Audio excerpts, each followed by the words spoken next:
감사합니다. 평안하셨는지요? 예. 요즘은 이런 인사가 더 의미가 있는 것 같습니다.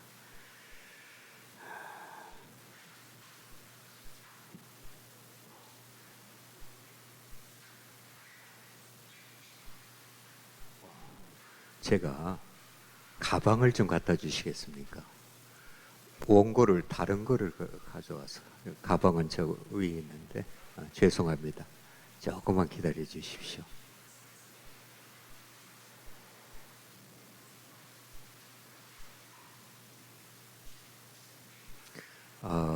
혹시 지난번 그 강의에 이해가 아직도 안 되는 부분이 있으면 질문하셔도 좋겠습니다.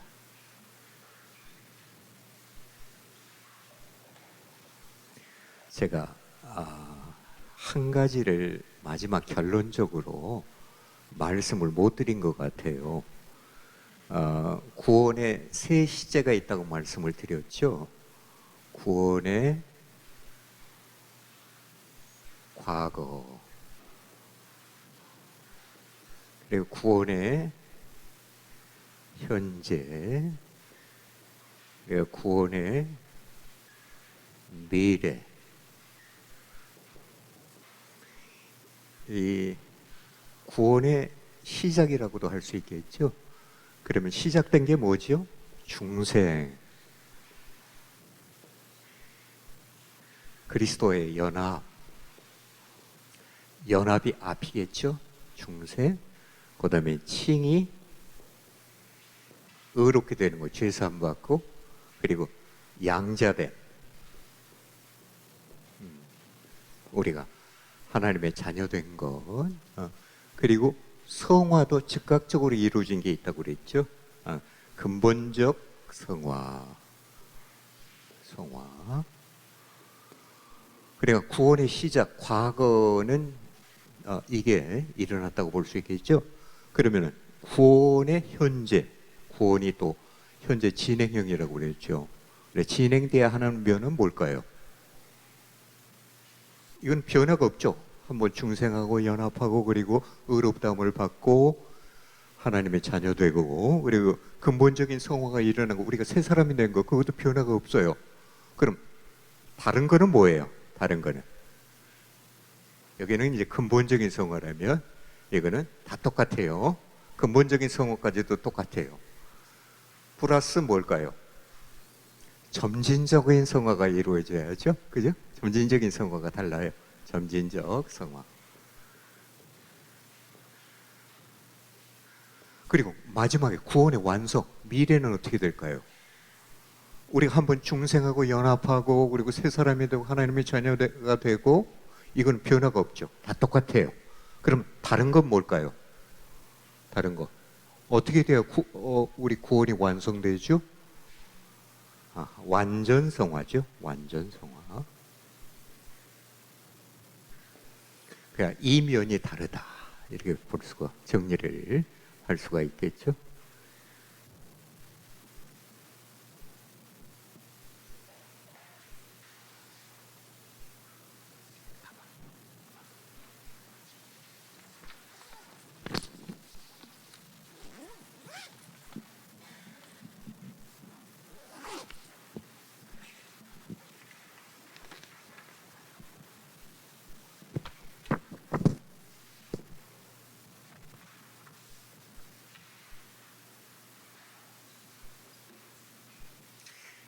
이런 일이 벌어지면 참 난처한데, 그죠?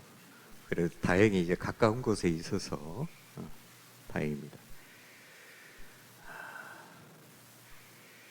신앙생활과 교회 생활은 건축과도 같습니다. 건축에서 가장 필요하고 중요한 게 무엇일까요? 설계도이죠. 설계도 없이 지어진 건물이 부실할 수밖에 없듯이, 성경적 설계도 없이 세워진 교회가 온전할 수 없습니다. 어떻게 보면 한국 교회의 문제는 교회에 대한 성경적인 설계도가 부재한 것이라고 볼 수 있습니다. 한국 교회는 성장주의 교회론밖에 없다. 뭐 이런 자조적인 말이 있습니다. 교회가 하나님 나라의 가치관보다 오히려 이 세상의 성장제일주의를 쫓다가 교회가 세상과 같이 세속화되었습니다. 한국 교회가 급속히 붕괴되고 있습니다. 그러나 무너질 것은 무너져야죠. 그래야 새로 세워질 수 있습니다. 지금이야말로 우리가 낙심하고 절망만 하고 있을 때가 아니라 오히려 하나님 안에서 꿈을 꿀 때라고 봅니다.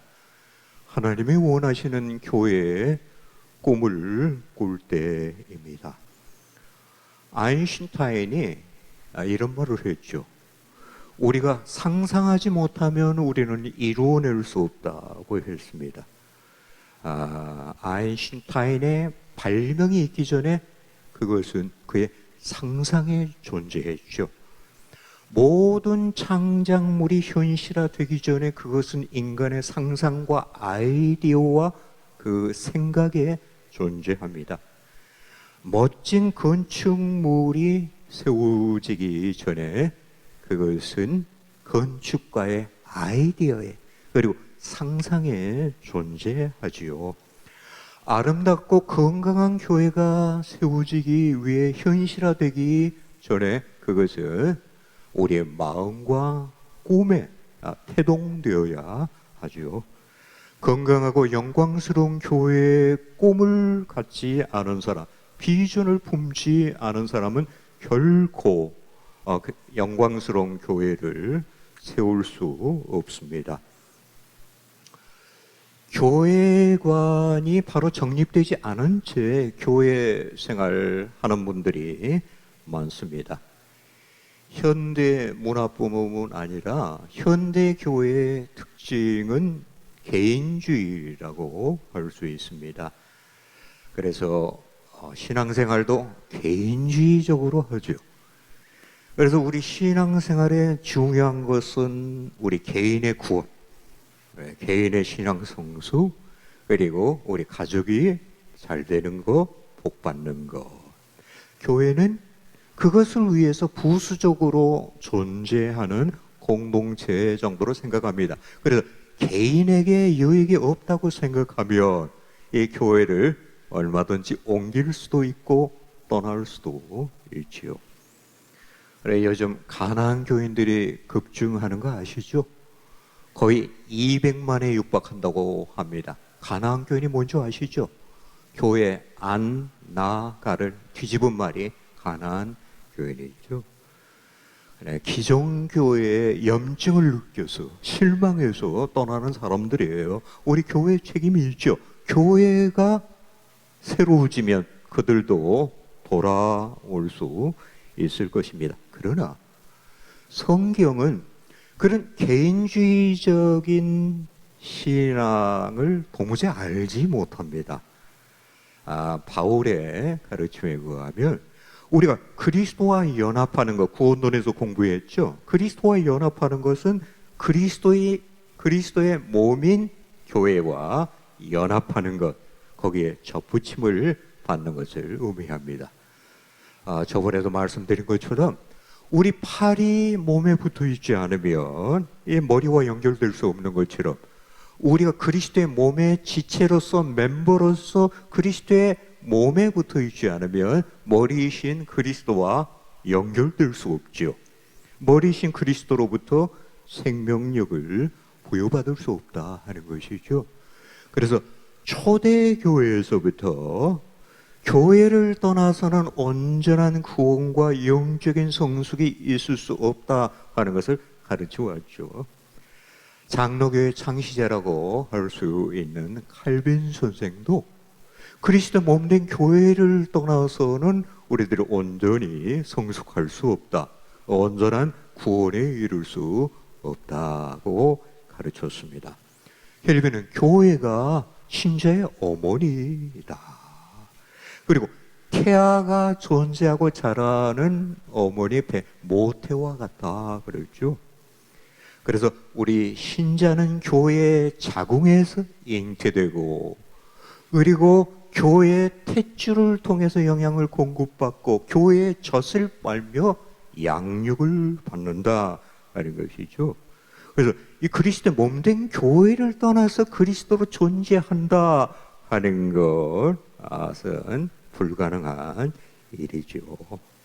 그래서 참된 신앙은 개인주의적인 신앙이 아니라 그리스도 중심적 신앙, 또 구체적으로 그리스도의 몸인 교회 중심적인 신앙이어야 한다 하는 것이죠. 그래서 신앙의 목표가 개인의 구원 그리고 영적인 성숙의 차원을 넘어서 하나님이 원하시는 교회를 세우는 것이어야 한다 하는 것이죠. 그래서 하나님께서 당신의 아들을 보내시고 성령을 보내신 목적은 우리 개인을 구원하는 것도 있어요. 그러나 더 포괄적으로, 더 우선적으로 그리스도의 몸된 교회를 세우시기 위함이죠. 그리스도의 몸된 교회를 세워서 그 안에서 우리 개인이 구원받고 가정이 새롭게 되고 이 사회가 변혁되고 만물을 회복하시는 것이 하나님의 구원의 계획이고 구원의 목적이지요. 만약에 우리의 구원이 궁극적인 목적이라면 우리가 예수 믿는 순간 이 고난과 슬픔이 가득한 이 땅에 남겨두지 아니하고 우리를 바로 영광의 세계로 불러가시면 우리들이 가장 복된 일이죠. 그런데 왜 이 고난이 가득한 이 땅에 우리를 남겨두셨나요? 할 일이 있기 때문에, 미션이 있기 때문에. 그래서 주님은 몸된 교회를 세우고 오라. 그래서 교회를 통해서 주님께서 이루시고자 하는 위대한 구원 사역에 우리들이 수종드는 그런 미션을 우리에게 남겨주신 것이죠. 마지막에 하나님께서 만약에 이렇게 우리들에게 묻는다면, 그래서 이 땅에서 무엇하다 왔느냐 하고 묻는다면 우리는 우리 상황교회를 주님이 원하시는 아름답고 건강한 교회로 세우는데 조금이나마 수고하다 왔습니다, 이렇게 고백할 수 있어야 할 것입니다. 그러면 주님이 우리에게 어떤 교회를 이루고 어떤 교회를 세우라고 하시는가, 그 분명한 청사진, 브루프린트를 가지고 우리들이 신앙 생활할 필요가 있습니다. 어떤 교회를 세워야 할까? 우리는 어떤 교회가 되어야 할까? 먼저 교회란 무엇인가? 교회의 본질이 무엇인가 하는 거 우리가 한번 생각해 보도록 하겠습니다. 어떤 신학자는 신약 성경에 96가지의 교회의 이미지, 메타포가 등장한다고 합니다. 그 중에서 대표적인 3가지 비유, 이미지를 우리들이 선택한다면 그것은 첫 번째, 하나님의 백성, 그리고 그리스도의 몸, 그리고 성전이라고 할 수 있어요. 이 3가지 이미지가 나머지 교회 이미지와도 긴밀하게 연결되어 있는데 이 3가지 이미지가 가장 대표적이라고 볼 수가 있을 겁니다. 그리고 이 이미지가 교회를 삼위일체적인 관점에서 이해할 수 있게 돕는다 하는 점에서 상당히 유용합니다. 먼저, 교회는 하나님의 백성이다.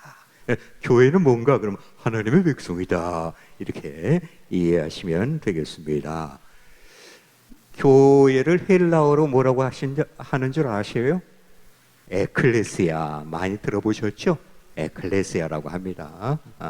에클레시아의 뜻은 밖으로 불러내다, 이런 뜻이죠. 그래서 대개 세상에서 우리를 불러내다, 이게 에클레시아의 뜻이다, 이런 식으로 우리들이 들어왔어요. 이게 틀린 말은 아닙니다. 그런데 이 에클레시아라, 교회를 의미하는 헬라어 단어가 구약에 칼이라는 히브리어와 긴밀하게 연관되어 있어요. 그러니까 구약의 칼이라는 히브리 어는 특별히 회중, 하나님과의 언약 관계에 있는 총회, 그리고 하나님의 백성을 의미합니다. 그런데 신약 성경이 쓰여지기 전 BC 2세기에서 3세기에 걸쳐서 구약 성경 히브리어로 쓰여졌잖아요. 히브리 구약 성경을 헬라어로 번역한 성경이 있어요. 그거를 70인역 LXX 들어보셨죠? 서브투전이라고도 하고요. 여기서 이 하나님의 백성을 의미하는 히브리 단어가 칼이라고 그랬죠. 칼. 그러니까 구약에 등장하는 칼이라는 이 단어를 다 에클레시아로 번역을 했어요. 그래서 신약의 저자들이 교회를 에클레시아라고 했을 때 이 구약의 하나님의 백성이라는 그런 의미를 염두에 두었다, 이렇게 볼 수가 있습니다. 그래서 바울 사도도 교회를 하나님의 백성이라는 관점에서 이해를 했습니다. 대표적인 구절이 고린도후서 6장 16절에서 18절입니다. 이런 말씀이 있죠. 내가 저희 가운데 거하며 두루 행하여 나는 저희의 하나님이 되고 저희는 나의 백성이 되리라. 구약의 아주 유용한 말씀입니다. 이것이 이제 성취됐다, 실현되었다 하는 말씀이죠. 그래서 구약의 하나님 백성에 대한 언약이 성취되는 공동체라고 할 수 있어요. 그래서 이스라엘 백성이 하나님의 백성인 것처럼 교회가 새로운 하나님의 백성. 바울 사도는 그래서 새로운 이스라엘이라고도 보고 또 새로운 아브라함의 자손이라고도 이렇게 보는 거죠.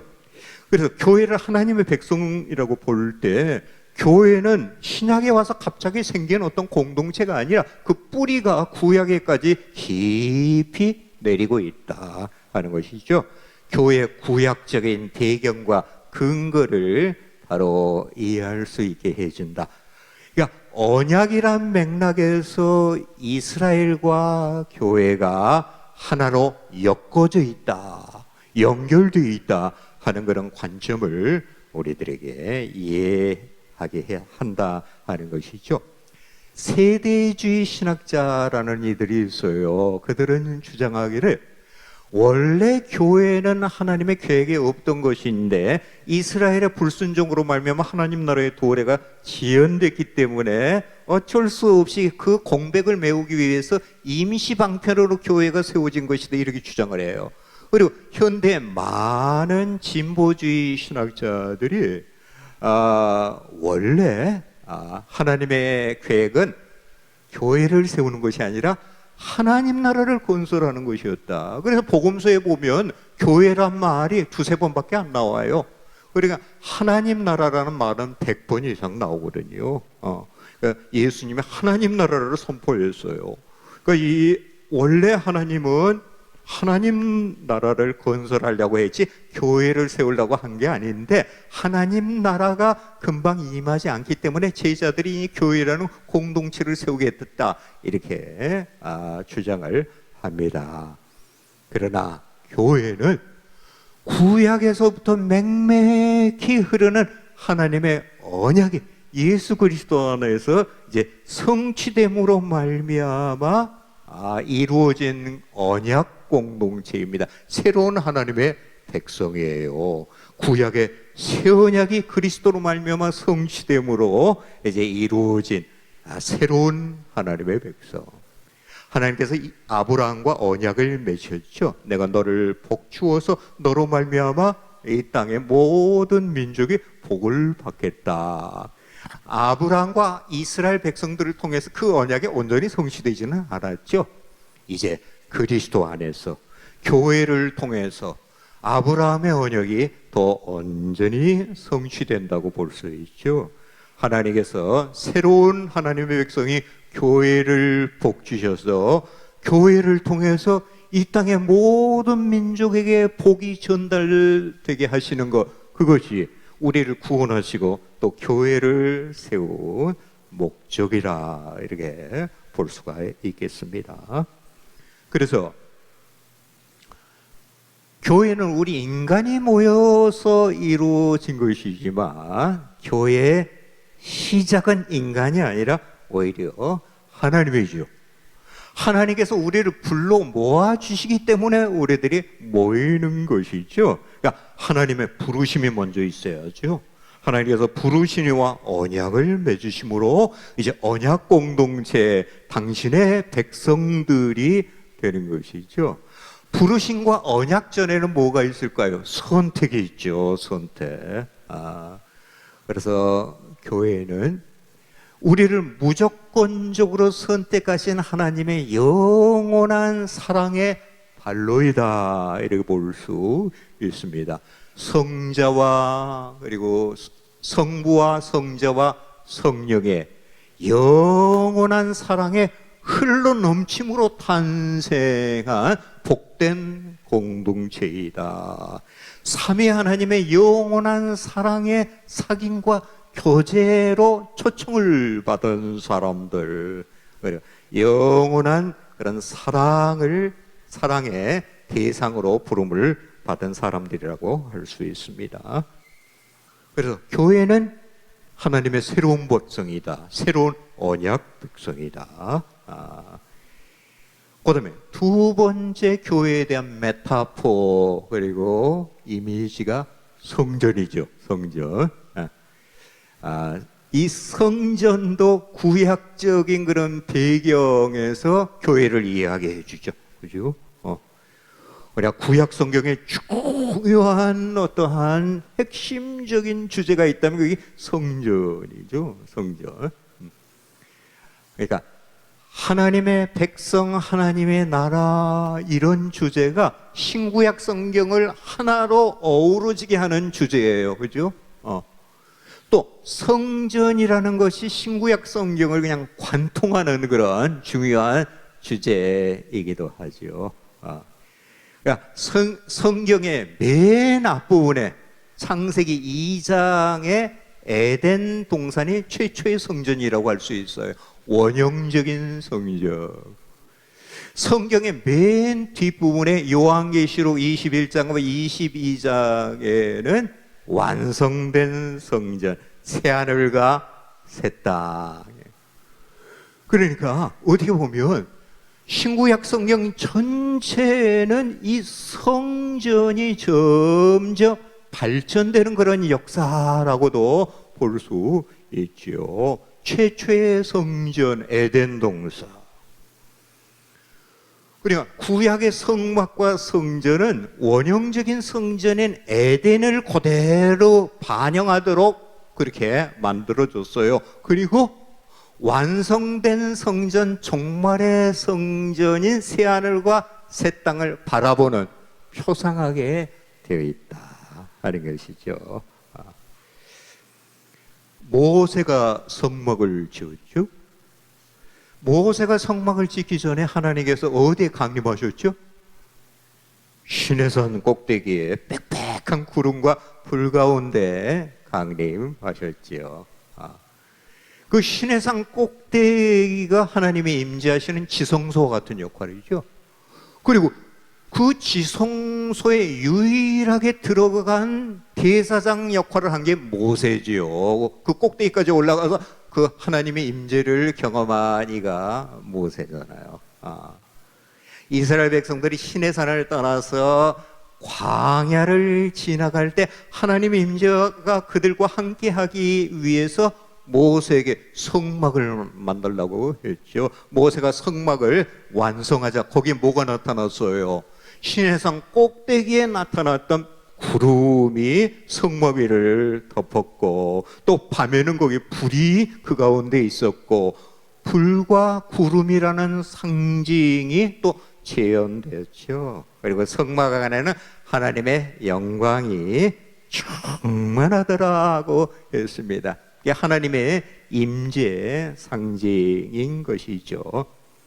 그리고 시내산에서 모세가 뭐를 받았죠? 십계명, 법궤를 받았죠. 그 법궤를 어디다가 보관했어요? 지성소에다 보관을 했죠. 법궤는 또 성경이 하나님의 발등상이라고 그랬어요. 발등상이 뭔 줄 아세요? 발판. 과거에 임금들이 보좌에 딱 앉으면 그 발을 내려놓는 거, 이게 발판이에요. 그러니까 만왕의 왕이신 우리 하나님께서 보좌에 딱 앉으셔서 그 발을 이 성전, 성막, 지성소에 딱 내려놓는다. 하나님의 임재가 이 지상에, 이 성막에까지 다 있다 하는 것을 묘사한 것이라고 볼 수 있죠. 그래서 최초의 성전은 에덴 동산, 그 다음에 성막, 그 다음에 솔로몬의 성전. 그 다음 단계가 뭘까요? 구약의 성막과 성전이 가리키는 누구를 가리키죠? 예수 그리스도를 가리키죠. 예수 그리스도가 온전한 성전이죠. 새로운 성전이에요. 그래서 요한복음 1장 14절에 우리가 잘 아는 말씀이 있죠. 말씀이 육신이 되어 우리 가운데 거하심에 이 뜻이 장막을 치다, 이런 말이에요. 장막을 치다. 그러니까 하나님께서 하나님의 영광이 육체 가운데 나타난 거예요. 이 인간의 몸이라는 장막 속에 하나님의 영광이 충만히 임한 것이죠. 그러니까 구약에 보면 성전에 두 가지 모티브, 메타포가 드러납니다. 어떤 메타포죠? 그 성전에 하나님의 영광이 충만했다 하는 이미지와 또 하나의 이미지는 뭐예요? 에스겔서 47장에 보면 성전 문지방에서 생명수가 흘러나와서 그것이 강을 이루고 그리고 바다로까지 흘러가는, 그래, 생명수가 흘러나오는 그런 성전의 이미지를 구약에서 발견할 수 있죠. 이 두 가지 구약의 성전 모티브가 예수님께 온전히 실현됐다고 볼 수 있죠. 예수님의 육체가 하나님의 영광이 가득한 새로운 장막 성전이죠. 예수님에게서부터 생명수가 흘러나가잖아요. 말씀, 그분의 말씀에서 은혜가 흘러나가도 치유의 능력이 흘러나가고, 그래서 예수님께서 성전에 서셔서 뭐라고 말씀하셨어요? 목마른 자 다 내게 와서 마시라. 내가 주는 물을 마시는 이는 영원히 목마르지 않게 하라. 생수의 근원이신 것처럼 말씀하죠. 이 두 가지 구약 성전의 모티브가 예수님께 실현, 예수님의 온전한 성전이에요. 새로운 성전이죠. 근데 예수님의 요한복음 2장 19절에 이런 말씀을 하셨어요. 너희가 이 성전 홀라, 헤롯 성전, 내가 사흘 만에 일으키리라. 21절에 보면 당신의 육체를 가리켜 하신 말씀이라. 이것도 비유적인 의미가 담겨 있죠. 그래서 온전한 성전인 예수님을 유대인들이 파괴하면 우리 주님이 사흘 만에 부활하셔서 새로운 성전을 세우신다. 부활하신 주님의 몸이 새로운 성전이죠. 1차적인 성전이죠. 부활하신 주님의 몸에 붙은 사람들 연합한 우리 교회가 새로운 성전이다. 우리 교회가 새로운 성전이에요. 그래서 오순절 강림으로 말미암아 최초의 교회가 성령으로 충만한 하나님의 영광이 가득한 성전으로서의 교회로 출범한 것이죠. 바울도 이런 구약 성전 모티브를 그대로 살려서 교회를 성전이라 그랬습니다. 에베소서 2장 21절, 22절에 보면 교회를 성전이라 하나님의 거처라고 그랬습니다. 고린도전서 3장 16절에도 너희가 하나님이 성령이 거하는 전인 줄 알지 못하느냐, 성전이라고 그랬고요. 거기에 고린도전서 6장 19절 거기 적어놨는데, 그것은 이 교회를 의미하는 것보다 우리 몸을 의미합니다. 너희 몸이 성령이 거하는 전인 줄 알지 못하느냐. 고린도 후서 6장 16절에, 그건 교회를, 고린도 후서 6장 16절에 공동체를 또 성전이라고 했어요. 그러니까 교회가 뭡니까? 첫째는 하나님의 백성, 새로운 언약 백성, 그리고 두 번째는 하나님의 영광이, 하나님의 임재가 충만한 새로운 성전. 이 건물이 성전이 아니에요. 예수님이 십자가로서 건물 성전을 이제 폐기시켰죠. 이제 제사가 필요 없어요. 제사를 지내야 되기 때문에 건물 성전이 필요한데, 제사 제도가 폐기됐기 때문에 더 이상 건물 성전이 필요 없는 거죠. 그럼 어떤 의미에서 이 교회를 성전이라고 할까요?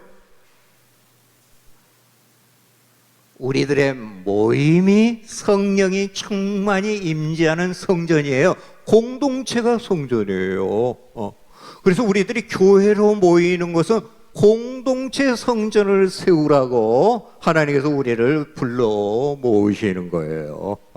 그러니까 이 건물에 뭐 아무도 없으면 이 건물이 성전이라고 할 수는 없죠. 온전한 의미에서 우리가 편의상 그렇게 말을 할 수는 있어도, 그러나 우리가 하나님께 예배드리기 위해서, 교제하기 위해서 성령을 모으시는 우리 성도들이 이렇게 모여서 하나님께 예배를 드리면, 그때 성령이 우리와 약속대로 우리와 함께 하셔요. 충만히 임재하시죠. 그 성전이 되는 거야. 그리고 성전됨을 체험하기 위해서 우리들에게 모이는 거예요. 성전은 고정된 건물이나 장소가 아니라 오히려 다이나믹한 사건이야, 사건. 예배 시에 성전됨의 사건이 일어나는 거예요. 그걸 우리들이 체험하는 것이죠. 그래서 예수님의 온전한 성전으로 예수님께 구약의 두 가지 메타포가 다 실현됐다고 그랬는데, 이제 새로운 성전인 교회 이 두 가지 메타포가 어떻게 실현된 것을 바울 사도가 특별히 에베소서에서 드러내고 있어요. 에베소서에 보면 특별히 교회를 성전이라고 했을 뿐만 아니라 이 충만이라는 단어와 연결해서 교회를 묘사하고 있어요. 그거는 구약 성전과 성막에 하나님의 영광이 충만했다, 그 메타포를 그대로 살려내려는 의도가 있다고 볼 수 있죠.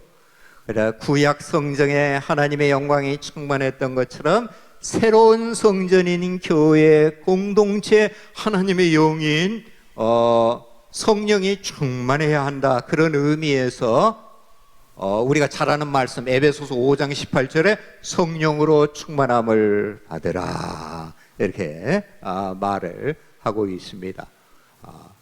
바울 사도는 또 구약에 생명수가 흘러넘치는 그런 이미지도 아마 염두에 두고 이 교회를 성전으로 그렇게 묘사를 했던 것 같아요. 그러니까 충만이라는 단어의 의미가 무엇을 가득 채운다는 의미뿐만 아니라 흘러넘치다 하는 의미가 있거든요. 그러니까 하나님께서 우리 교회를 당신의 임재와 은혜와 생명으로 충만케 해서 이 새로운 성전으로부터 흘러넘치는 이 생명수와 샬롬으로 말미암아 이 세상을 적시고 이 세상을 새롭게 하고 만물을 회복하는 것, 그것이 교회를 세우신 하나님의 목적이에요.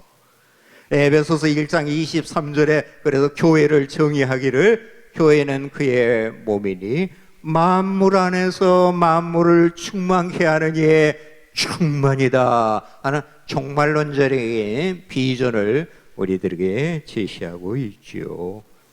그 다음에 세 번째 교회의 이미지가 그리스도의 몸이에요. 그렇죠? 그리스도의 몸. 이 구약에는 등장하지 않는 그런 이미지죠. 신약에만 나오는 이미지입니다. 교회가 그리스도의 몸이라 하는 것은 교회가 근본적으로 예수 그리스도께서 완성하신 구속사역에 기초한다, 근거한다 하는 것을 뜻하지요. 그래서 교회는 예수 그리스도의 피 위에 정초되어 있다, 세워져 있다. 그리스도가 당신의 피로 우리를 깨끗게 하사 우리를 당신의 순결한 신부 삼으셨다 하는 것이죠. 그래서 교회가 그리스도의 몸이란 그런 개념은 많은 의미를 담고 있어요. 먼저는 그리스도가 그리스도의 주인 되심을 의미하고 그리스도의 주권을 또 뜻하는 것이죠. 그리스도가 교회의 머리이세요. 그죠? 머리의 지시를 따라서 우리들이 움직여야 합니다. 교회를 주관하시고 인도하시죠. 그래서 우리들은 머리에 주관하심과 인도하심, 다스리심을 잘 따르는 사람들이 되어야죠. 그러니까 머리이신 그리스도의 인도하심에 우리들은 예민해야 합니다. 예민해야 됩니다. 우리들이 영적으로 어두워지면 주님의 뜻을 분별하지 못해요. 주님의 인도하심을 우리들은 깨달지 못하지요. 그래서 주님의 뜻대로 교회를 세워가는 것이 아니라 우리 인간의 뜻과 계획과 욕망을 따라서 교회를 얼마든지 운영할 수 있다 하는 것이죠. 그러면 주님의 주권과 인간의 주권이 서로 충돌하는 거예요. 충돌하는 거예요. 그래, 교회의 어떤 지도자, 목사나 장로가 실제적인 교회의 머리가 될 수 있는 것이죠. 그래, 교회에 주님의 통치가 임하는 하나님 나라가 실현되는 것이 아니라 오히려 인간이 주관하는 그런 종교 왕국이 들어설 수가 있는 것입니다. 그래서 자칫 잘못하면 우리 목사나 장로가 주님의 머리 되심을 가장 대적하는 이들이 될 수 있습니다. 가장 큰 은혜의 거침돌이 될 수 있죠. 또 교회가 그리스도의 몸이라 하는 것은 교회가 지향해야 할 목표라는 뜻이지요. 그리스도가 교회가 닮아가야 할 모델입니다. 그리고 교회의 진정성과 건강함을 진단하는 척도이고 기준입니다. 교회의 목표는 그리스도의 장성한 분량의 충만함에 이르기까지 자라는 것이죠. 하나님의 우리를 선택하고 구원하신 목적은 아들의 형상을 닮게 하시기 위함입니다. 교회는 그리스도를 닮은 세 사람의 공동체입니다. 세 사람의 공동체, 새 인류의 공동체이죠.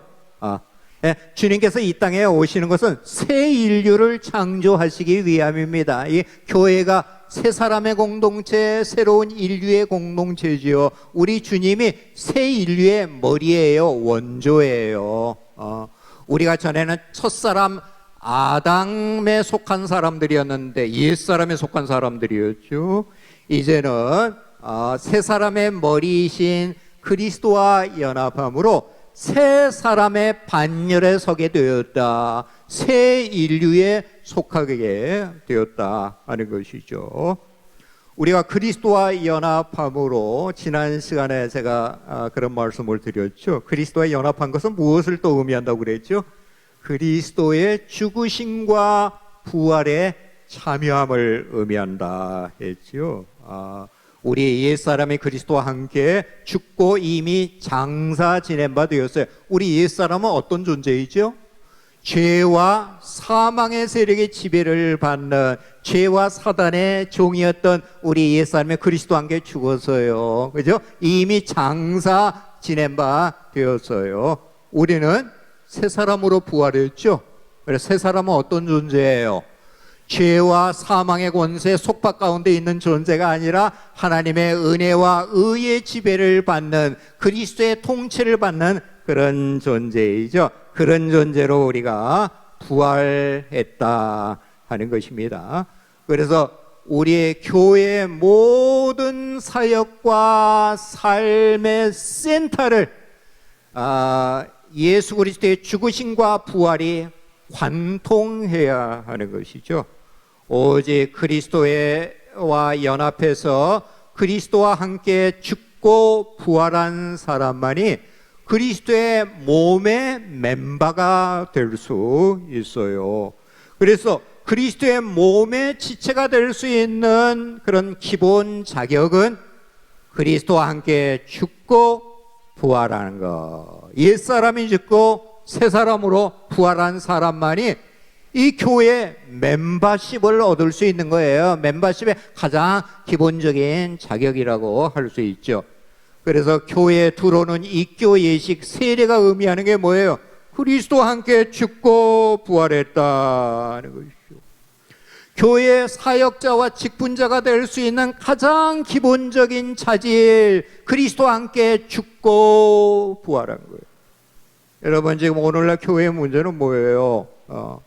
그리스도의 몸된 교회의 멤버가 되고 그리고 사역자가 되고 직분자가 되는데 가장 기본적인 자격과 조건을 갖추지 않은 사람들, 아직도 옛사람의 성향과 가치관과 욕망에 사로잡힌 사람들이 교회 멤버가 되고 직분자가 되고 지도자까지 되기 때문에 이 교회가 그리스도의 생명력이 왕성한 그리스도의 몸이 아니라 오히려 그리스도의 생명을 죽이는 그리스도의 무덤이 됐다 그러죠. 그리스도의 무덤.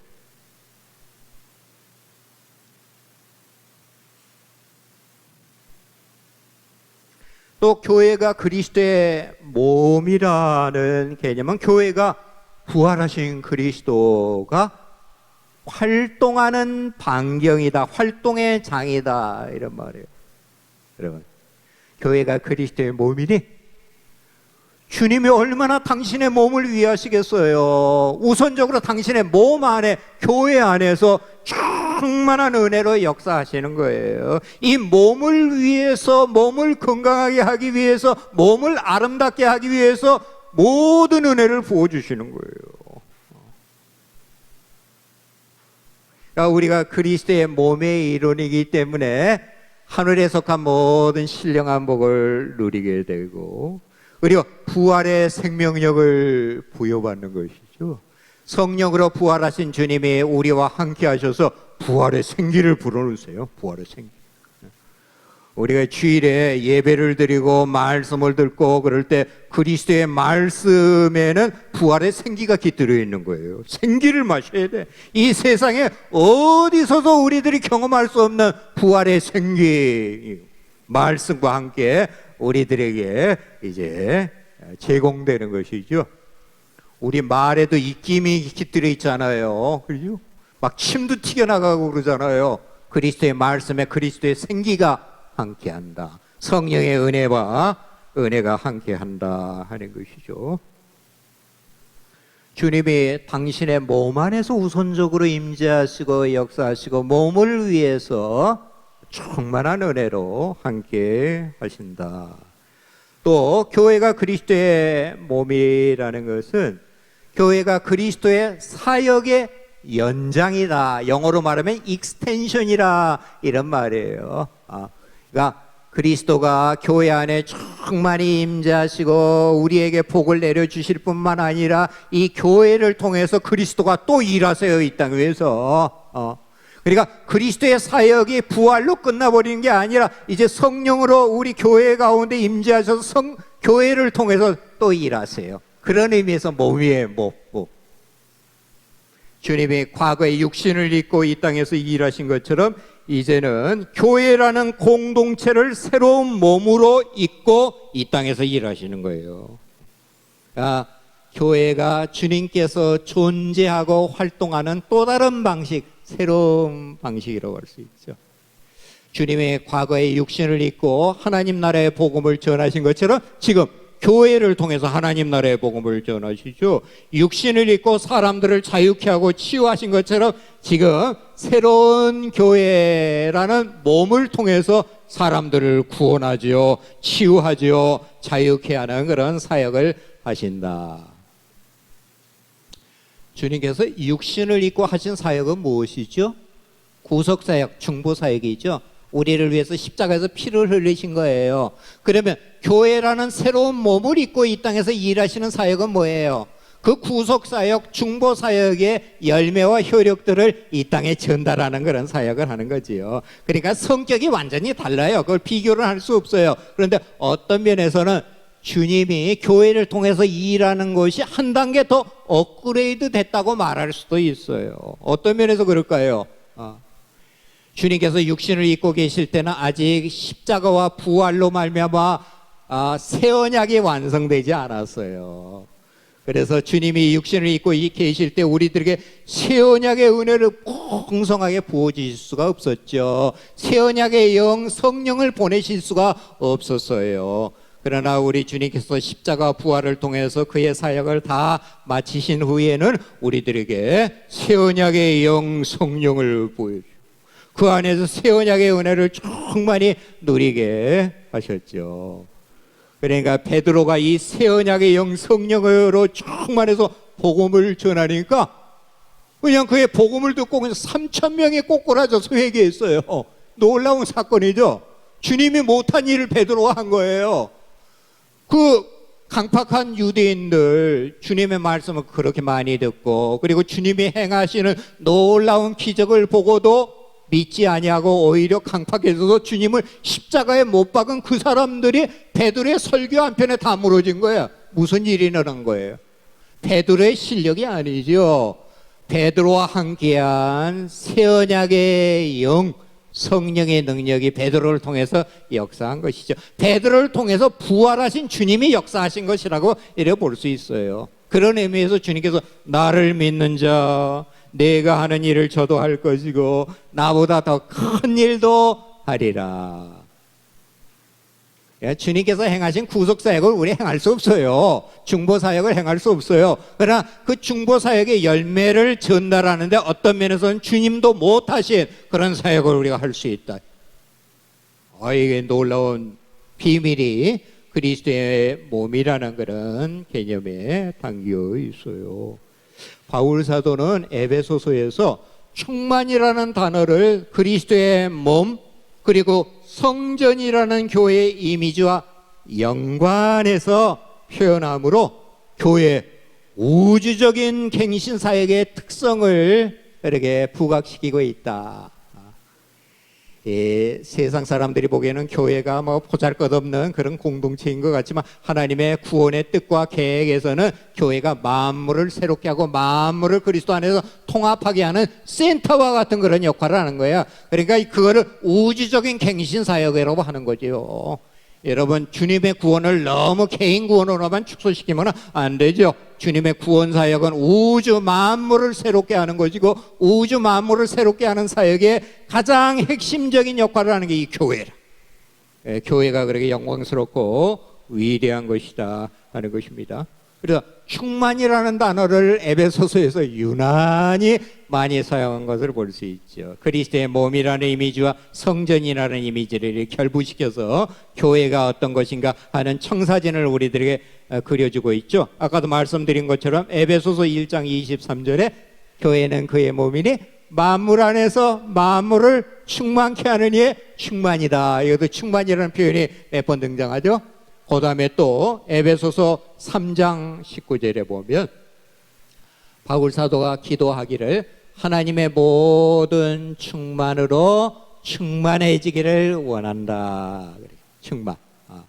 그러니까 그리스도의 충만.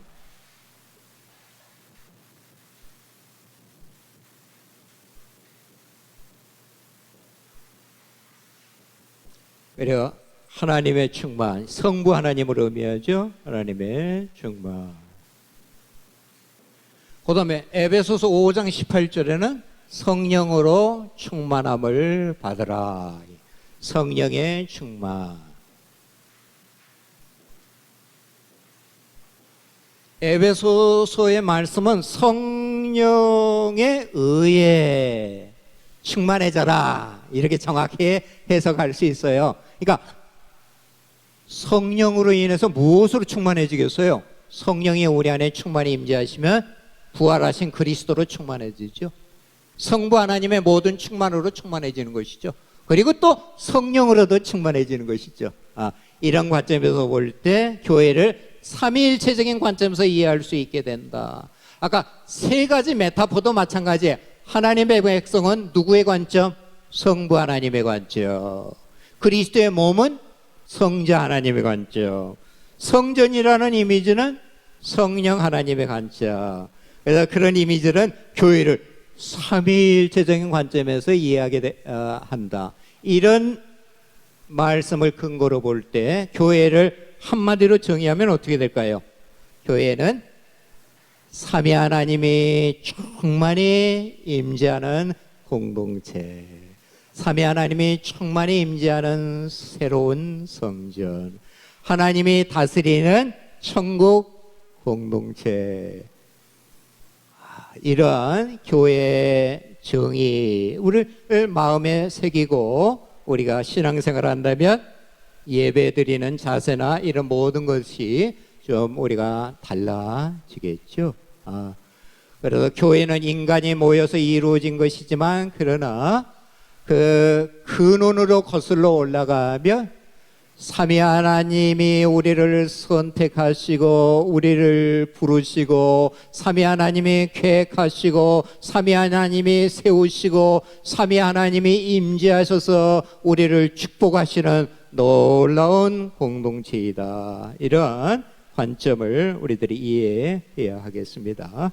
그러면 이제 두 번째, 교회는 무엇을 하는 공동체인가 하는 점을 살펴보도록 하겠습니다.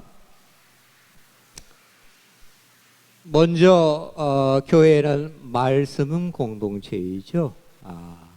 삼위 하나님이 그리고 그리스도가 이 교회의 머리가 되셔서 우리를 인도하시고 주관하신데 무엇으로 주관하시죠? 무엇으로 다스리시죠? 말씀으로 다스리셔요. 어떤 강제성이 없는 가장 온유하신 방법이 말씀이야. 온유하신 복음의 말씀으로 우리를 설득하고 인도하시고 우리가 말을 안 들으면 오래 기다리세요. 은혜의 방편이지. 말씀 공동체다 하는 것입니다.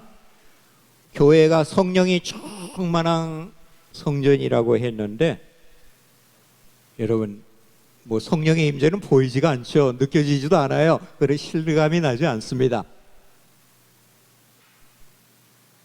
여러분 성령이 임재하는 거 어떻게 알 수 있을까요? 성령의 임재는 비록 보이지는 않지만 성령이 당신의 임재, 당신이 우리와 함께 하신 것을 더 확실한 방법으로 우리 알게 하시죠. 그게 뭘까요? 그게 뭘까요? 여러분 영은 보인다 하는 말이 있어요. 성도 여러분들이 제 영혼을 보고 있는 거 아십니까? 제가 지금 뭐 1시간 가까이 됐는데 이 앞에 서서 입을 꼭 다물고 있다면 저를 도무지 알지 못할 거예요. 1시간 동안 제가 계속 말을 했잖아요. 그러니까 제 안에 있는 것이 말을 통해서 이렇게 드러나는 거예요. 드러나는 거. 그래서 어떤 이미지를 그려요. 저 사람은 믿음이 어떻구나, 영성이 어떻구나, 인격이 어떻구나, 성질이 어떻구나. 좀 파악이 되셨죠? 그죠? 영혼의 얼굴을 보는 거예요. 영혼의 얼굴.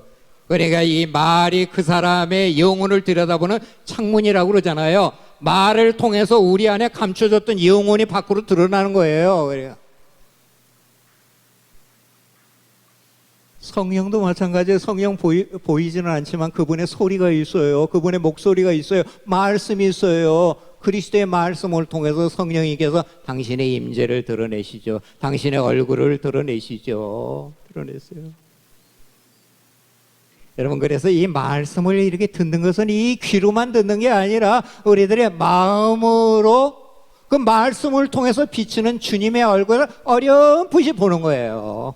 이 말씀을 들으면서 그 주님이 얼마나 아름다우신 분인가, 얼마나 우리를 향한 그 자비하심과 은혜가 풍성한가, 그분의 그 어떤 인격의 이미지가 우리의 마음으로 이렇게 전달이 되는 거죠. 그걸 접하는 거예요. 귀로만 듣는 게 아니에요. 귀로만 듣는 게 아니에요.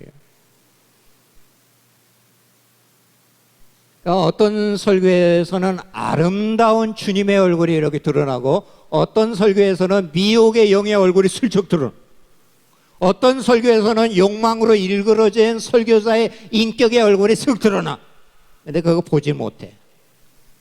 그런 설교가 전파되는 곳에 수많은 사람들이 모이는 게 한국교회의 안타까운 문제, 영적으로 어두운 거예요. 지혜가 없는 거예요. 우리 성도님들은 아름다운 주님의 얼굴, 성령의 얼굴이 드러나는 그 말씀을 들을 수 있는, 분별할 수 있는 지혜가 있어요.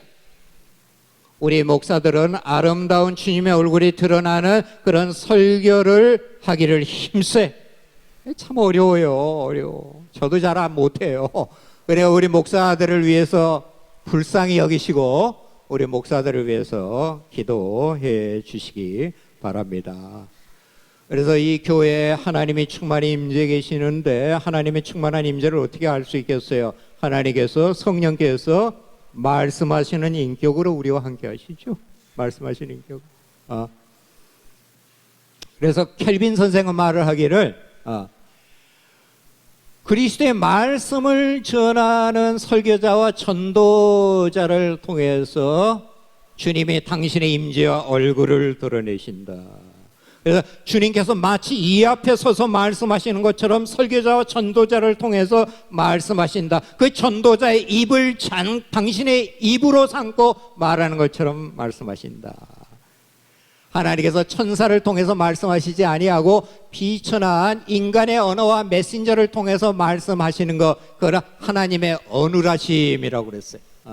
그러니까 여러분들 어린아이와 대화를 할 때 어린아이 수준으로 이렇게 내려가서 그들이 알아들을 수 있는 그런 말로 천천히 해야죠.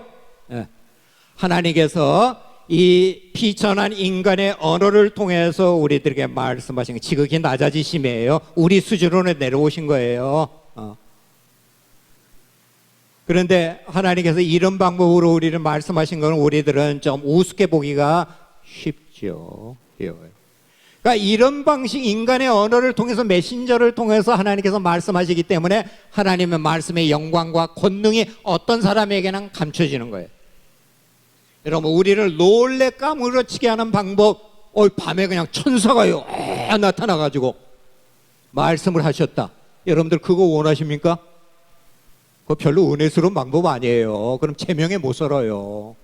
여러분, 오늘 밤에 저 천사가 나타나가지고 야, 너 이렇게 살면 안 된다, 이렇게 한마디만 하면 얼마나 겁나겠어. 그 말씀 우리들이 어길 수 있나요? 두려워요. 불안에 떨 거예요. 근데 그런 방법으로 말씀하시지 아니하고 이 똑같은 인간이란 메신저를 통해서, 인간의 언어를 통해서 말씀하시니까 한 귀로 듣고 흘려버려. 그냥 한 귀로 듣고 순종하기 싫으니까. 그리고 별로 그냥 따르기 싫으면 저게 뭐 하나님의 말씀이니까 저 목사의 말이지, 뭐 이런 식으로 합리화해버려요. 그러니까 하나님께서 얼마든지 당신의 말씀을 무시하고 멸시하고 불순종할 수 있는 그런 여유까지도, 그 자유가 아닌데 그것까지도 허용하셔요. 하나님은 그렇게 인자하신 분이에요. 온유하신 분이에요. 하나님의 온유하심과 인자하심과 오래 참음을 우리가 멸시하면 안 돼요. 그거를 테스트하면 안 되죠. 그러니까 하나님이 충만히 우리 가운데 임재하는 교회는 어떤 교회예요? 뭐 신비하고 기적과 같은 현상이 많이 일어나는 교회가 아니라 말씀이 바로 전파되고 말씀이 주관하는 그런 교회예요. 그죠?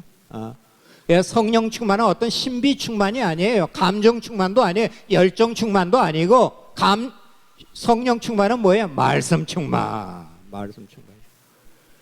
종교개혁자들은 말씀이 바로 전파되는 곳에 교회가 있고 그곳에 성령이 거하신다 그래요. 그러니까 교회는 이 말씀이 바로 전파되고 말씀이 우리를 이끌어가고 주관하는 교회. 그래서 말씀 공동체다. 분명히 기억해야 되겠습니다.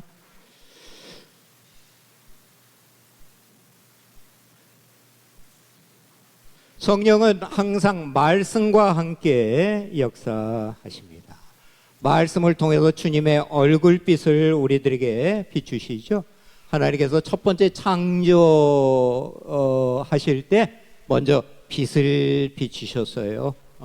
이제 새로운 창조, 그리스도를 통한 새 창조를 이루실 때도 복음을 통해서 예수 그리스도의 얼굴빛을 우리들에게 비추신다. 그래 중요한 말씀이 있죠. 고린도후서 4장 6절의 말씀입니다. 고린도후서 4장 6절 한번 같이 읽도록 하십시다. 고린도후서 4장 6절 찾으셨으면 같이 읽겠습니다. 시작.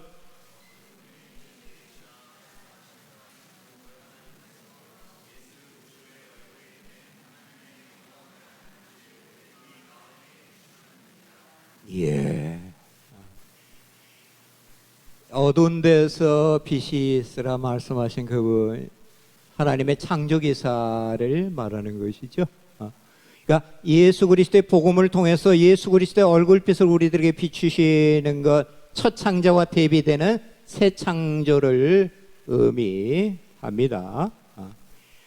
구약에 보면 하나님의 얼굴빛을 비추다 하는 말씀이 자주 등장하죠. 그 뭐를 의미합니까? 하나님의 구원, 하나님의 은총, 그리고 하나님의 그러한 복락을 의미하죠.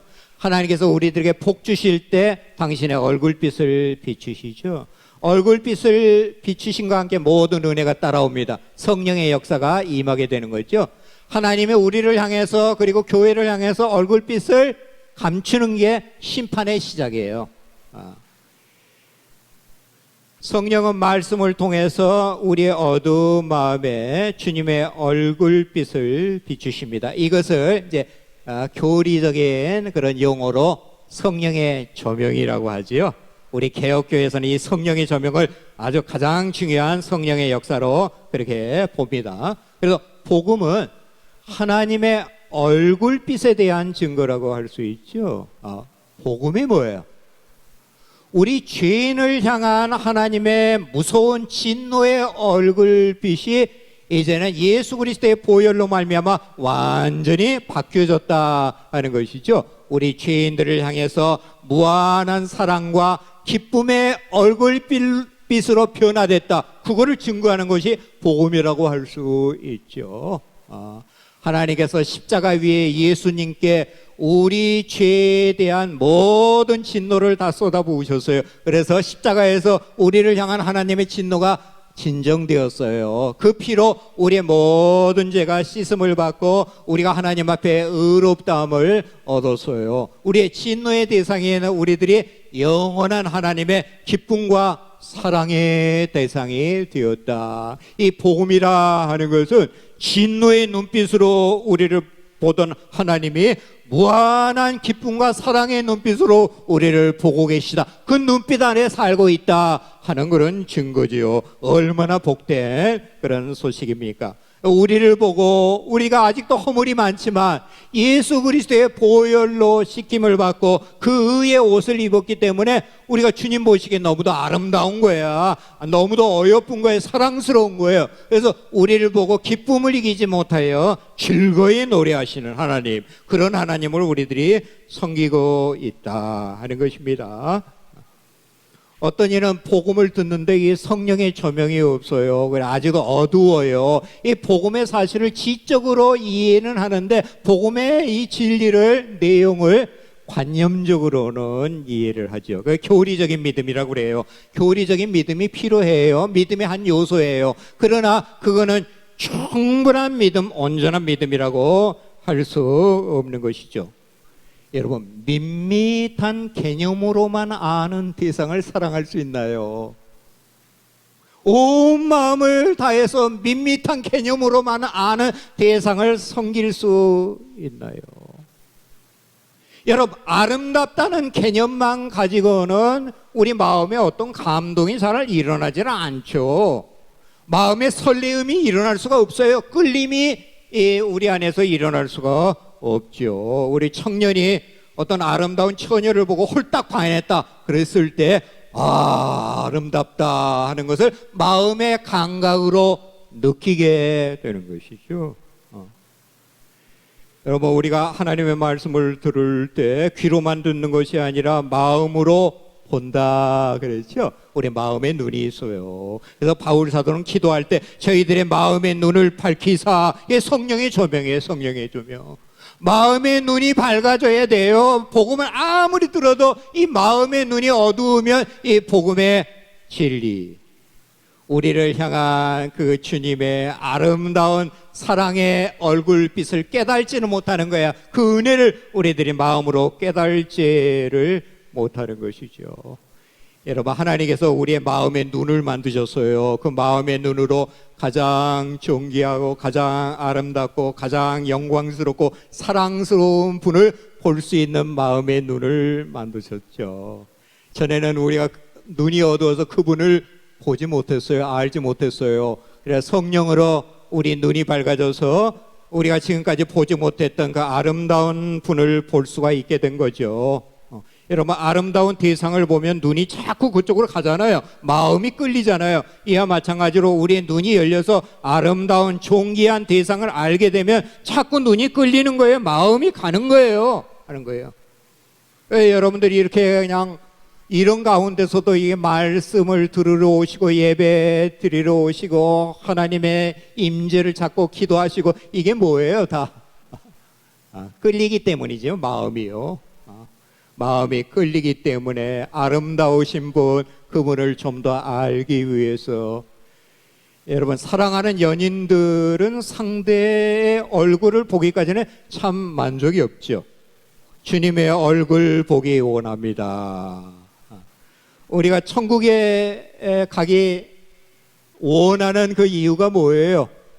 지금 육신을 입고 있기 때문에 주님의 얼굴을 아주 희미하게 마음의 눈으로 보지만, 그때는 우리 사랑하는 주님을 온전히 부활의 그런 육체를 입고 만나고 그리고 보기 때문에 우리들이 사모하는 것이죠. 우리들이 이렇게 나와서 예배를 드리는 것도 주님의 얼굴을 사모하기 때문에, 말씀을 통해서 희미하게 비치는 주님의 얼굴을 보기 위해서 우리들이 이렇게 새로운 성전에서 주님을 앙망하는 것이라고 볼 수 있죠. 여러분, 변화의 비결이 뭘까요? 여러분, 변화 애쓴다고 이 성화가 될까요? 그렇지 않아요. 위에서부터 빛이 비쳐야 이 변화가 이루어지는 것이죠. 새 창조의 빛이에요. 그게 새 창조의 빛. 그러니까 우리는 되게 우리가 계속 바라보고 추구하는 그 대상의 그런 형상으로 점점 변해가요. 그러니까 우리가 세상을 계속 바라보고 세상을 갈구하고 세상을 쫓아가다 보면 자기도 모르게 세상과 같은 그런 형상으로 변화돼요. 그러나 우리가 주님을 말씀으로, 기도로, 예배로 계속 바라보고 그분을 사모하고 그분을 추구하다 보면 주님의 아름다운 형상으로 조금씩 변화되는 거지요. 변화의 비결은 바라봄에 있어요. 그 다음에 교회 는 또 기도의 집이죠. 기도의 집이에요. 성령은 말씀의 영인 동시에 기도의 영입니다. 성령으로 충만한 교회는 말씀과 기도의 영에 사로잡힌 교회죠. 말씀과 기도로 빚어져가고 운행되는 교회입니다. 그래서 교회를 세우는 그 두 기둥은 말씀과 기도예요. 정부 목회자들하고 이렇게 세미나를 해보고 그러면은 이건 이제는 고전적인 방법은 안 된다, 말씀과 기도로만 안 된다 그러는데, 또 현대적인 어떠한 여러 가지 우리는 목회 어떤 패런이라든가 방식이라든가 프로그램이라든가 이런 걸 도입할 필요가 있지만, 기본적인 것, 말씀과 기도로 교회를 세워 나가는 것으로 만약에 안 된다면 다른 것으로도 안 될 것입니다. 여러분, 기도가 뭡니까? 여기서 간단하게 제가 몇 가지만 말씀드리도록 하겠어요. 기도가 뭐예요? 기도는 하나님과의 연합이죠. 하나님과의 연합이에요. 그러니까 우리의 마음과 뜻이 하나님과 하나가 되는 거예요. 연합되는 거예요. 그래서 주님의 뜻이 나의 뜻이 되고 주님의 소원이 나의 소원이 돼서 그 뜻, 주님의 뜻, 주님의 소원을 가지고 막 매달리며 기도하는 거죠. 말씀을 통해서 주님께서 우리들에게 알려주신 주님의 간절한 소원과 뜻이 뭐예요? 우리 교회를 성령으로 충만한 영광스러운 그런 성전 삼으셔서 생명수가 세상으로 흘러가는 그런 교회가 되게 하는 것. 여러분 그런 주님의 뜻이 우리의 뜻이 되어야죠. 주님의 소원이 우리의 소원이 되어야죠. 여러분 우리가 각자 개인의 기도 제목이 있지만 우리 모든 교우들은 주님의 뜻을 자신의 어떤 기도의 가장 중요한 제목으로 삼아야 돼요. 공동 제목, 기도의 제목이 있어야 돼요. 그래서 우리가 기도해서 주님과 하나가 될 뿐만 아니라 우리 교우들이 기도해서 하나가 돼야 돼요. 연합돼야 돼요. 우리들이 가장 원하는 것, 주님의 뜻, 교회를 세우신 아름다운 건강한 교회로 세우는 것, 그게 우리의 모두의 소원, 제일 소원.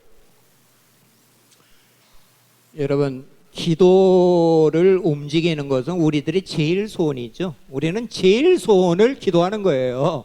그런데 제일 소원이 하나님이 아니기 때문에 우리는 기도가 잘 안 돼. 제일 소원이 다른 데 있기 때문에. 제일 소원이 하나님이면 그냥 무조건 기도가 되는 거예요. 우리의 공동의 기도, 그리고 하나님께서 우리를 구원하신 목적은 무엇입니까? 예수를 닮는 것이죠. 내 평생의 소원, 주 예수를 닮는 것입니다. 이게 공동의 우리들의 소원이 되어야 되겠다 하는 것입니다. 교회는 기도로 세상이 할 수 없는 일을 하라고 세상에 보내심을 받았습니다. 첨단 과학 기술 문명과 막강한 군사력과 경제력을 총동원해도 전혀 해결할 수 없는 문제, 인간을 죄와 사단의 결박에서 해방해서 하나님 나라로 옮기는 그 사역, 오직 기도로만 감당할 수 있어요. 그래서 변화산 밑에서 귀신을 쫓아내는데 실패한 제자들에게 주님께서 뭐라고 그랬어요? 기도 외에 다른 것으로는 이런 종류가 나갈 수 없다 그랬죠. 주님께서 귀신을 쫓아내는 사역은 뭐예요? 사람들을 장악하고 있는 귀신의 세력에 물러나고 그 사람에게 하나님 나라가 임한다는 사인이에요. 표징이에요. 그렇기 때문에 오직 기도로만 귀신의 세력이 쫓겨난다 하는 것은 기도가 하나님 나라가 우리 가운데 임하는데 결정적인 역할을 한다. 결정적인 역할을 한다. 그러니까 복음 사역을 하는 사도들이 가장 먼저 힘쓴 게 뭐예요? 기도.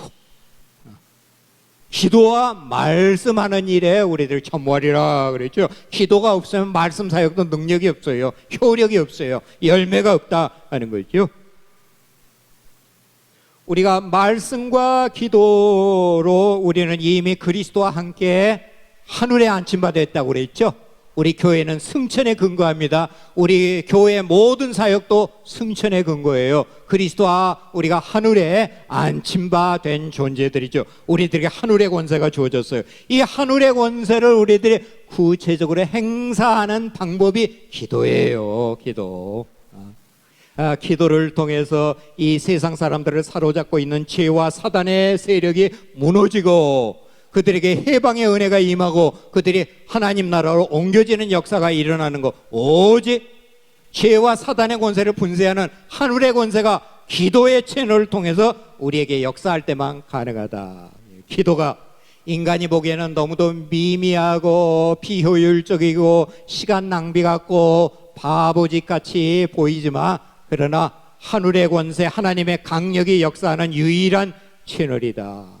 이 기도의 영광을 알아야 교회가 다시 새로워질 수 있는 것이죠. 하나님께서 무한히 자유하시지만 그러나 우리의 기도의 메인 것처럼 우리의 기도를 통해서 역사하신다. 왜 그렇게 했어요? 우리를 기도로 하나님과 동역하는 당신의 파트너로 우리를 지극히 높이시기 때문에 우리의 기도의 권위를 우리에게 부여하신 것이라고 할 수 있어요. 그래서 우리의 기도 없이는 하나님이 일하시지 않는다. 어떤 경우에는. 그래서 하나님께서 일하실 때 먼저 우리로 기도케 하신다. 하나님께서 많은 경우에 기도 외에는 소망이 없는 궁지로 우리를 계속 몰아가세요. 축복의 자리예요. 우리는 그 자리에서 벗어나려고 발버둥을 치죠. 그러나 매일 기도로 하나님께 매달리지 않으면 살 수 없는 상황이 되는 거, 그 자리에 머무는 거, 그게 축복이에요. 큰 축복입니다.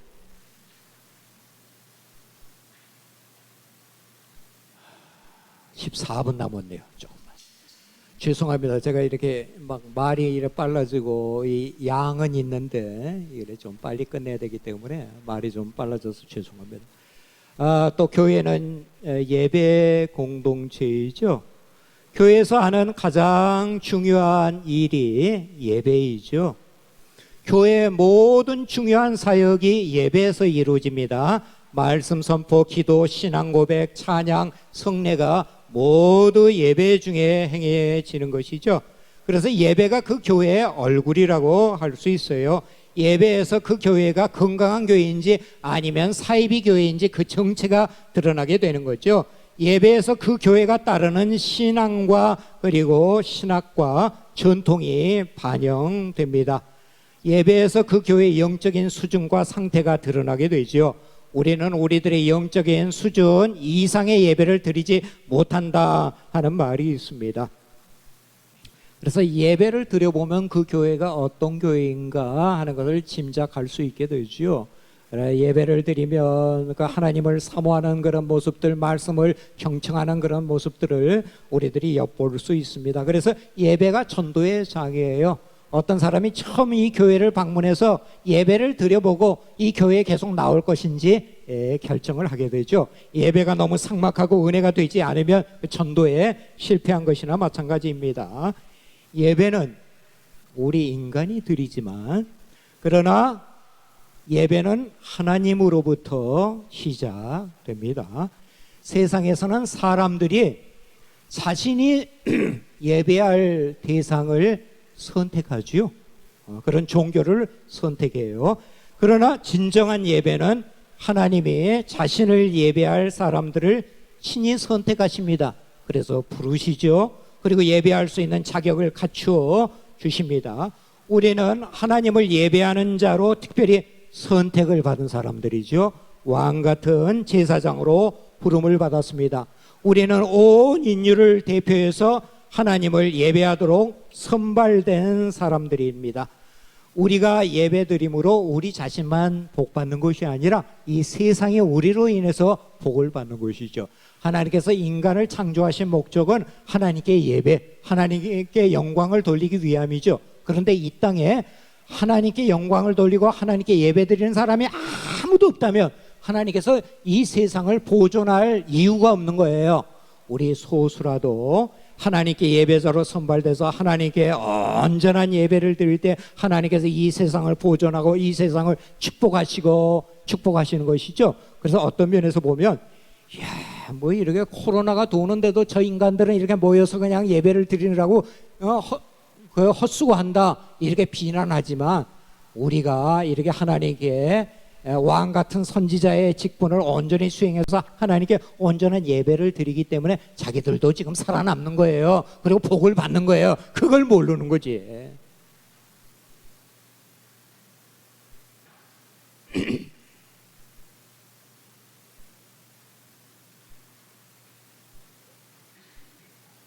예, 성령은 우리를 예배자로 부르시고 그리고 자격을 갖춰주시죠. 예배 드릴 수 있는 자격을 갖춰주시고 그리고 성령은 진리의 영이죠. 말씀을 통해서 우리가 예배하는 분이 누구인가 하는 것을 알게 하시죠. 그러니까 우리들은 알지 못하는 신께 예배 드린 게 아니에요.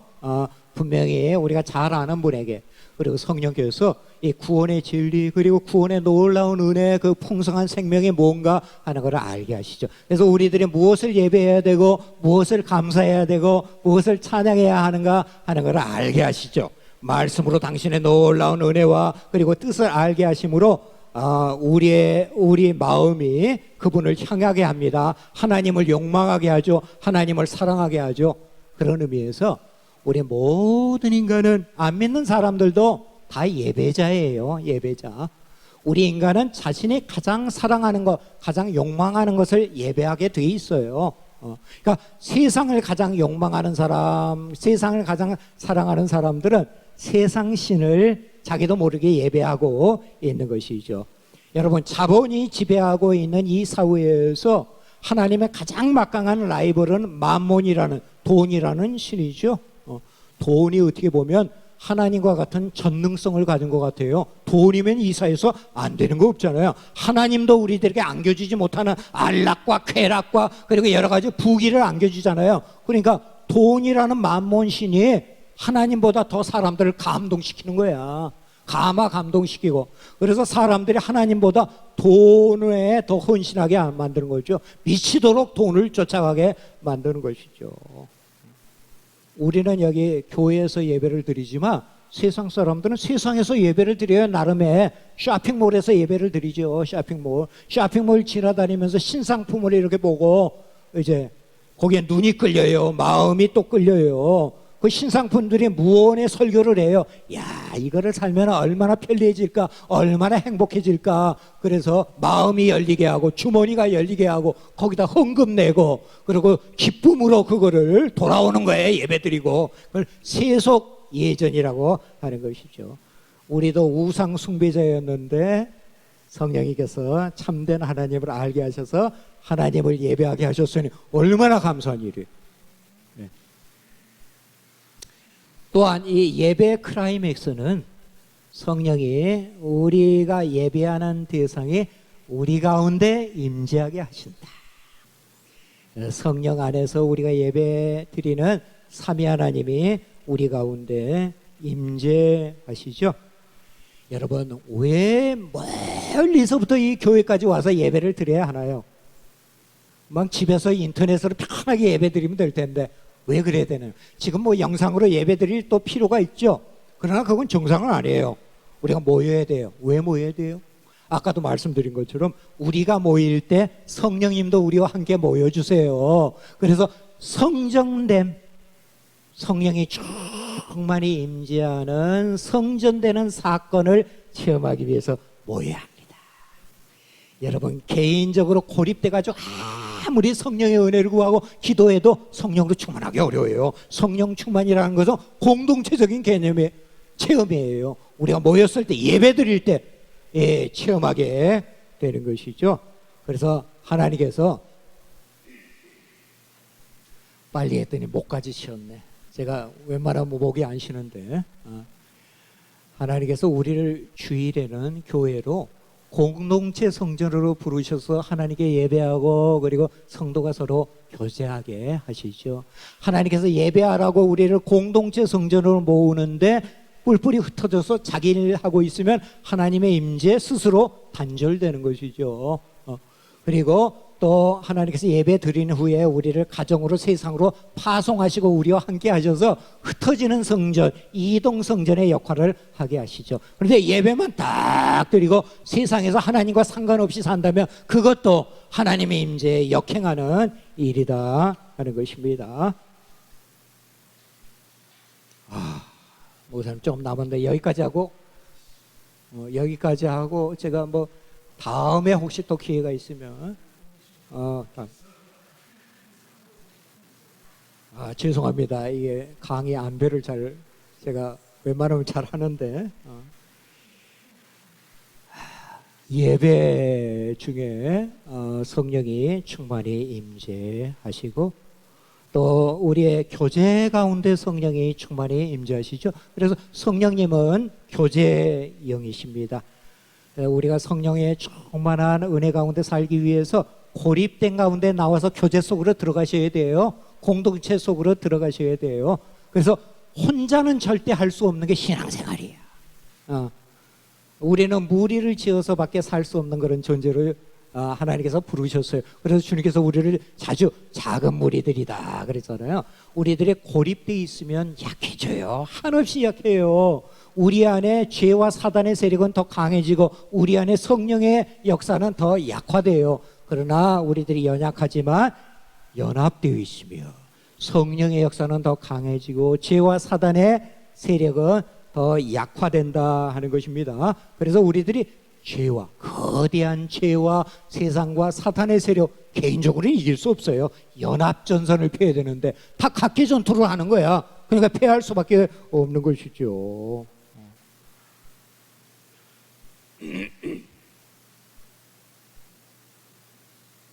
여러분, 사단이 우리를 쓰러뜨리는 전략은 우리를 고립시키는 것이죠. 우리 결속을 깨는 거예요. 연합을 깨는 거예요. 그러면 약화돼요. 옛날에 석탄난로 뗄 때 이 석탄 더미가 이렇게 쌓여가지고 그냥 불이 막 이러고 올라오는데 그걸 어떻게 꺼요? 그냥 낱낱이 다 흩어버리면 조금 있으면 꺼져버리는 거죠. 이와 마찬가지로 동물의 왕국 보세요. 그 무리에서 이탈된 양이나 어떤 사슴을 이 야수가 노리잖아요. 많은 교우들이 하나님을 예배하고 섬기는 수직적인 차원에만 몰두한 채 옆에 있는 형제를 섬기고 돌아보는 수평적인 차원을 등한시합니다. 이런 신앙에 길들여져 있고 평안함을 느끼죠. 그러나 이것은 잘못된 신앙이죠. 하나님만 바라보고 예배하는 우리들에게 하나님께서 제발 나만 보지 말고 내 형제자매를 좀 봐라, 나만 섬기지 말고 내 옆에 형제자매를 좀 섬겨라, 이렇게 말씀하시는 것 같아요. 우리들이 교회에 오는 것은 하나님만 섬기러 오는 건 아니죠. 형제자매 섬기러 와요. 하나님만 만나러 오는 게 아니죠. 형제자매 만나러 옵니다. 우리들의 관계 속에서 우리들의 참된 신앙이 드러나게 되죠. 하나님과 친밀한 사람은 형제자매하고도 친밀하죠. 하나님을 사랑하는 사람은 형제자매를 사랑하죠. 관계 속에서 우리들이 신앙이 자라고 연그러지고 열매를 맺는 건다 하는 것이죠. 관계 속에서 천국이 임해요. 하나님 나라가 임해요. 관계가 뒤틀린 거, 파괴된 게 지옥이에요. 그러니까 죄라 하는 것은 관계가 뒤틀리고 파괴된 것을 의미하죠. 여러분, 주님은 보이지 않습니다. 여러분, 보이지 않는 주님을 사랑한다 하는 것은 보이는 주님의 몸된 교회를 사랑하고 섬기는 것을 의미하죠. 형제자매를 사랑하고 섬기는 것을 의미해요. 그래서 주님께서 내 소자에게 한 게 바로 나에게 한 것이다 하고 말씀하셨습니다. 여러분, 서로가 늑대가 돼야만 살아갈 수 있는 이 살벌한 세상에서 만나면 반갑고 조금이라도 더 같이 있고 싶고 무엇이라도 주지 못해서 안달을 하는 그런 공동체, 그런 무리가 있다면 이 땅에서 작은 천국이 임하는 것이죠. 그래서 앞으로 우리 교회가 지향해야 할 그런 성장은 양적, 수적 성장이 아니라 이런 하나님 나라의 사랑과 배려와 용납과 화평이 깃드는 이런 교회의 성장이죠. 하나님 나라로의 성장입니다. 교회는 또한 하나님의 가족이죠. 그죠? 여러분, 우리 그리스도인들은 육신의 가족은 이제 곧 해치될 거예요. 그리고 우리들은 새로운 하나님의 가족으로 새롭게 결성됐어요. 여러분, 여기 우리가 모였는데 영원히 같이 살 하나님의 가족이라 하는 것을 생각하면 우리가 서로를 대하는 태도가 달라질 거예요. 그죠? 하나님의 가족이. 여러분, 가정이 좋은 게 뭐예요? 여러분, 가정에 가면 있는 그대로의 나로 살 수 있잖아요. 그죠?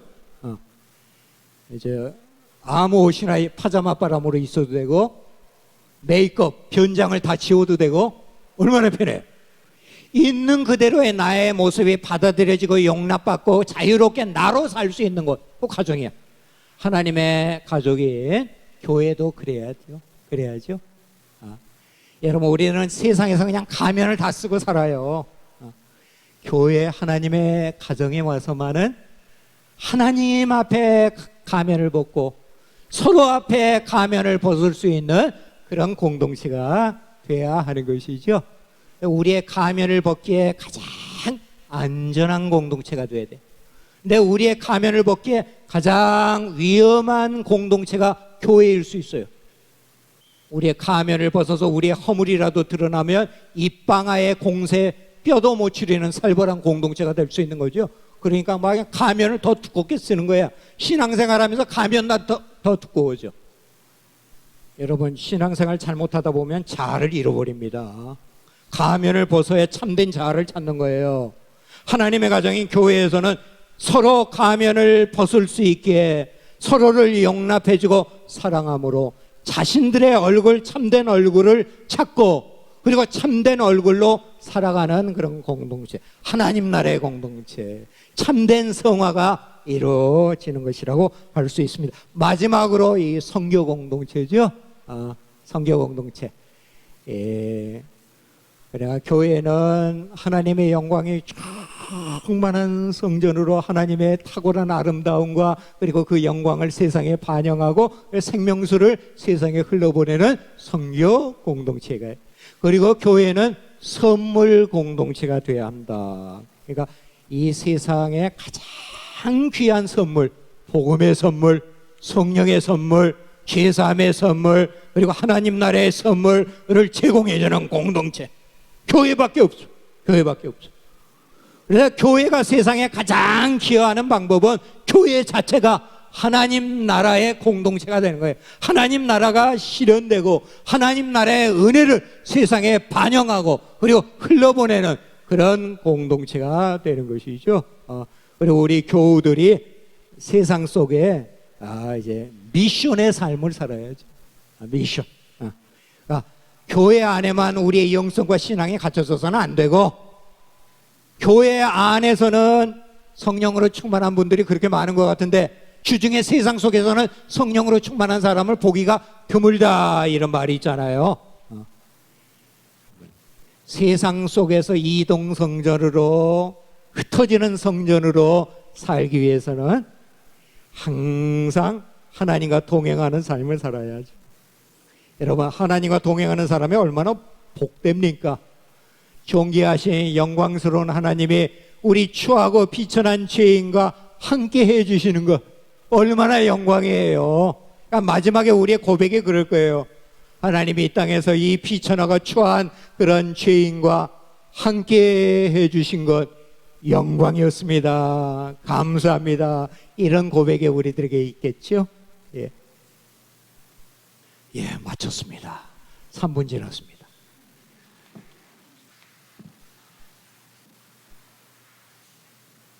뭐 질문은 없으시겠죠? 예, 잠시 기도하고 마치도록 하겠습니다. 걸어가신 우리 하나님 아버지, 저희 죄인들을 복음으로 부르시고 예수 그리스도의 구속의 은혜로 아름답게 단장하사 주님께서 원하시는 새로운 성전으로서의 교회를 세워가게 하여 주심을 감사합니다. 이 교회가 하나님의 영광이 충만하고 생명수를 세상으로 흘러보내는 새로운 성전으로서의 기능을 할 수 있도록 저희를 축복해 주옵소서. 이 교회에서 저희들이 그리스도의 모든 충만으로 충만함을 누리는 복된 신앙생활을 할 수 있게 해 주옵소서. 예수님의 이름으로 기도드리옵나이다.